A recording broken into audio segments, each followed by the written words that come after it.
What is going on, my beautiful brothers and sisters? This is going to be the Underdog opportunity where I pick an underdog for UFC Perth. Guys, this video is going to be a little bit different because I'm actually going to not be picking one underdog. I'm not going to be picking two. I'm going to be picking three, and I am predicting all of them to win. So we're just going to run through each one and why I think they're going to win rather than putting the emphasis on the singular. And that first underdog that we are picking to win is going to be Cam Ralston. Cam Ralston is a city kickboxing prodigy, and he is enormous for this division.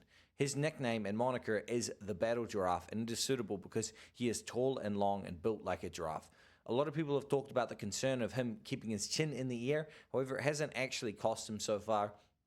He is coming off of his Dana White's Contender Series win, which I will mention is his second Dana White's Contender Series appearance. He did lose to the GOAT of Dana White's Contender Series, Torres Finney.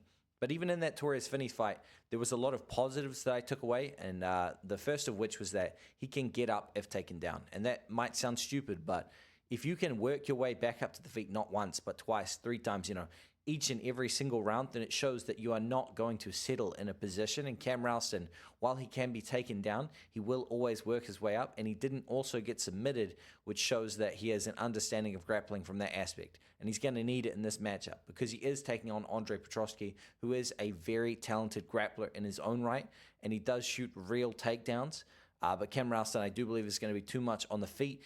And based off of the geographical location of where this is taking place in Australia, that crowd is going to be hungry for them to stand this fight up. I guarantee you they're going to be booing, and it's going to impact the refereeing of that fight. It just will.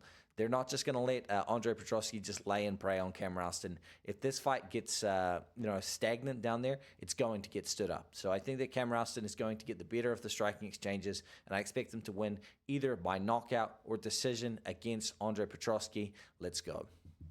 Then we have Jonathan Mikhailov. This is a gentleman who I watched fight live. I watched him fight at UFC 312, and he looked really good. And you could see that his kicks were incredibly powerful.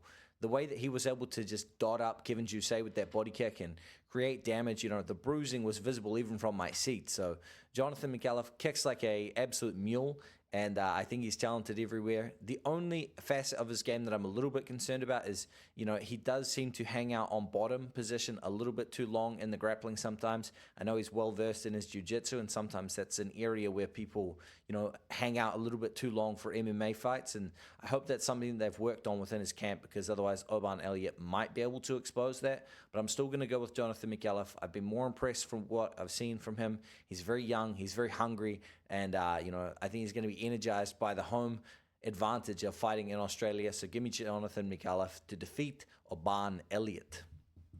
Then we have Charlie the Cannibal Campbell. And listen, guys, if I was picking a single underdog opportunity, it is Charlie Campbell. Charlie Campbell is coming from a fantastic gym. His only blemish is Chris Duncan, and that loss is aging like fine wine. I mean, Chris Duncan is really going out here and just ransacking people's pockets. Charlie Campbell is a guy that comes forward. He is aggressive to a little bit of a fault, and that is what cost him in the Dana White's Contender Series. But, it was his only loss in recent memory, so we're going to forgive him for that one. And he seems to have made massive leaps and improvements in his striking as well. He is taking on Tom Nolan, who is enormous for this division. But I do think that Tom Nolan's got some flaws of his own. And if you go back and you watch the tape, even in Tom Nolan's best victories, you see him getting clipped. And I expect Charlie Campbell to find the chin and knock him out or submit him. So I'm going to go Charlie Campbell, not only to win, but win inside the distance. Guys, that is the breakdown. I will see you all at the fights, and if you want to sign up and get a slice of my action, it's wewantpicks.com/BetSam. The link is in the description for all my bets and many other tools, as well as the other cappers over there at We Want Picks, including Angelo, Jacob, Adam. Code BetSam for 10% off. I'll see you at the cash counter.